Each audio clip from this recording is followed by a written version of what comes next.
Hello and welcome to this devlog. Before we start, I want to say a few things. First of all, the game has a Steam page now, so go wishlist the game. Also, if you like my videos, please consider subscribing, as we are really close to 2,000 subscribers and it would help me out a lot. Also, again, yet another also, since the release of the first devlog, I have made a Discord server now. In the server, I post regular updates on the game, do polls, allow you to have some input on aspects of the game, and just, well, talk with you guys. So if that sounds interesting, consider joining. Now, onto the game. I recently played a game called Backrooms Escape Together, and it is one of the most fun Backrooms games you can play with friends probably ever. It is insanely good, and I highly recommend you try it out. However, the reason I am mentioning this is because of the main menu, which was designed to appear like it's all inside a TV, and it's really cool.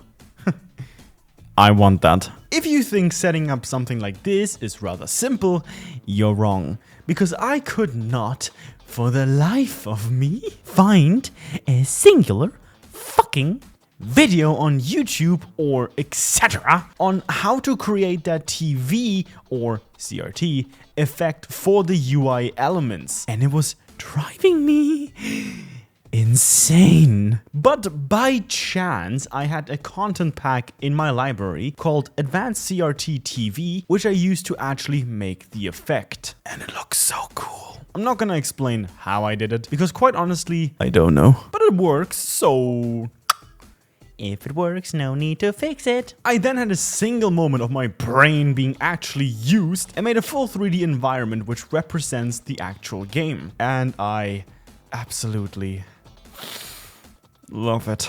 But with the main menu done, I moved on to a game mechanic which I think some of you will really like and the others will not like at all. You will most likely have seen streamers and YouTubers play horror games and might have noticed a common trend amongst them. They're very loud. Doggo.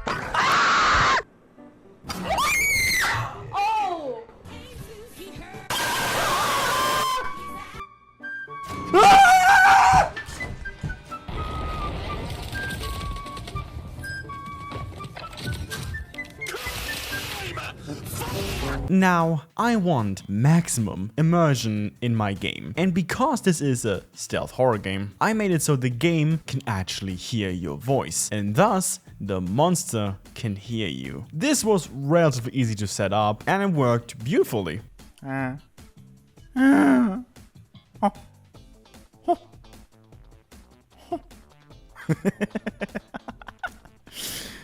This is so oh my fucking god, how you scared shit me.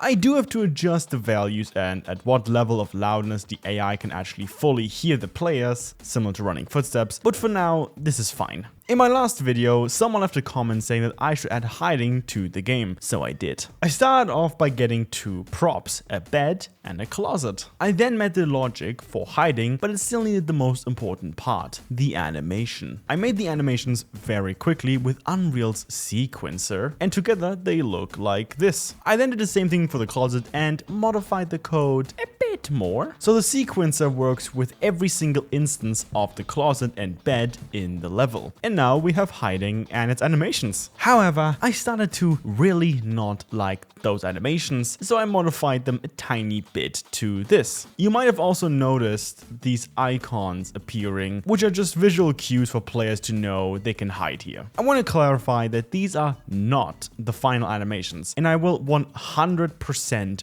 rework them and go over them to improve them and how they feel, and you know, all of that. But for now, this will suffice. But now that we have the hiding animations, we need the kill animations. But that requires the SCP models, so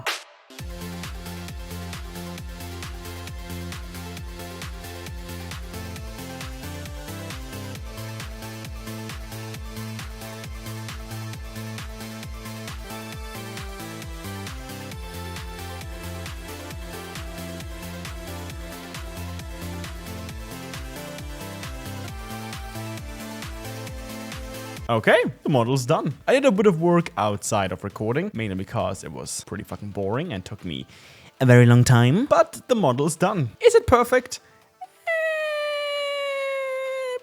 Probably not. But considering the game has a VHS filter over it and also is grainy, I don't think the model has to be that detailed, where you can see every single pore and, you know, the tiniest imperfection. Plus, the game is also pretty dark, so if you ever get close enough to fully see all the details, you're most likely dead. There are also some other issues with the model, but overall I'm quite happy with what I got, and honestly I don't think it's too bad for my first ever like properly game ready 3D model. If you want to download the model, you can, but not right now. See, for legal reasons, I can't prevent other people from using this model in their projects, and also have to give direct access to it. However, I do want to wait with releasing this model to the public, at least until the game is fully released. Once the game is out, you will be able to download this model along with its skeleton and can use it on your own projects. But let's move back to the game itself and the next part, the death animations. The death animations were quite simple to set up in terms of code, to be honest, and for now they will just play automatically after 4 seconds of entering the closet or bed, which of course is not permanent. You might have one concern though right now, and that is that the game is constantly listening to your microphone. For some people this is really cool, but for others it can actually completely ruin the game. To prevent that, I added this option to the main menu when you start a playthrough for the first time. These options here allow the players to select how they want to play and, in a way, select their difficulty. Players can now choose to set up their microphone to always be on, only be on when hiding, and fully off. This difficulty is also supported by the saving and loading system as, spoilers, you cannot manually save via the pause menu. The only way to save is by getting to a specific location. In the same way, you can only save in Resident Evil by using the typewriter. So, if you complete an objective but then die, you will be set back to the previous save, which might have been 30 minutes ago. Thus, and I can't stress this enough, you have to play intelligently and strategic, saving at the right time to save as much progress as possible in case you die. So I hope I clarified some things about the game's design and really made you guys understand the difficulty of this game. I also did some minor things on the side, such as setting up end credits for later, as well as talking to a voice actor's friend of mine to help finding voice actors for the game. And that is all for this devlog. I hope you enjoyed this video. If you did, please consider leaving a like and subscribing to the channel. You can also join the game's Discord for regular updates. And don't forget to wishlist the game on Steam. But that's all from me for now. Until next time, goodbye.